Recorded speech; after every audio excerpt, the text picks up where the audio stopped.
In this module, we're going to look at the Retrospect client control panel and the different options that are available within it. We go to the Start menu and go to Control Panels, and in the Control Panels, we'll find the Retrospect client software. Inside this control panel, we can see that the Retrospect client version is 7.0.107. This is the best place to go to identify the version of the client that's installed on the machine. We also have an on-off switch.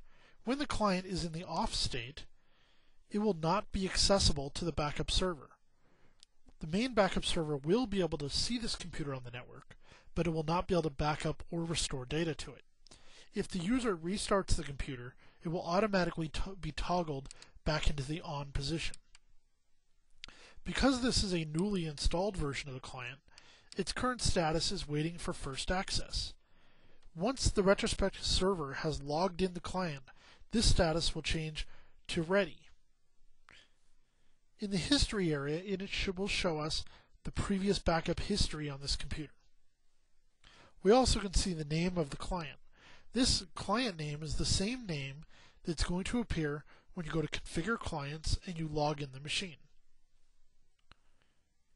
In the Preferences tab, we have several other options.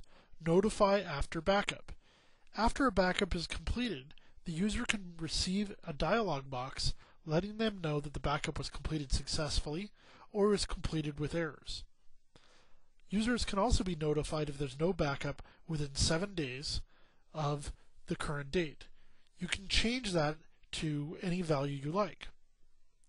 We also have an option to report HP Compact Smart Disk errors. Some hard drives have Smart Disk technology to report errors on the drive. The Retrospect client software can report those messages to the user. We also have a priority slider bar. This changes the amount of CPU access the main Retrospect server can take during backup. When it's set to the backup side, essentially 80% of the CPU can be used for the backup process and 20% will be left over for the local user. If we go to the other end, then 80% of the CPU will be available for the user and 20% will be available for backup. We also have this Access tab. By setting the access to read access only, the user can get backed up, but no files can be restored onto that machine, and no files can accidentally be deleted from that machine. The Private Files, Folders, and Volumes option allows a user to hide specific data from the backup administrator. By selecting a path or an item and clicking OK, that item will now be excluded from all future backups. We will look at the Proactive Backup tab during a later training.